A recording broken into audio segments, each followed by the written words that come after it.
Well, the sheriff's office isn't releasing too many details about what led up to this shooting, but here's what we know. The deputy who was shot is going to survive, and the suspect is now dead. It all happened during a traffic stop that ended here, right along State Road 192, right off of I-95. The sheriff's office says it happened around 1 o'clock this afternoon, that two of their deputies conducted a traffic stop. They won't say why yet, but during that stop, they say someone in the car started shooting at deputies, and those deputies shot back. One of them was hit by a bullet. They won't say where, but that deputy is expected to survive.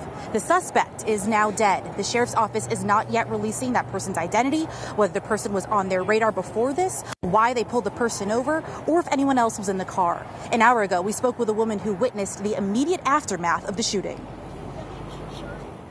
We saw the cop, he's laying on the floor and next to the car. And it appears that he was injured.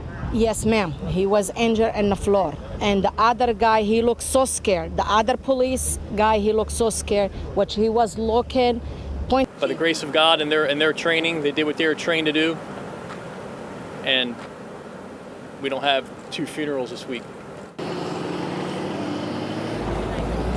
As you can see, this is still a very active investigation, which is part of the reason why the sheriff's office says they are not releasing too many details at this point. But they say the important thing to know is that the community here is not in any danger. They say there are no outstanding suspects. And now let's go to WESH 2's Amanda Dukes, who's at the hospital where that deputy was taken. Amanda?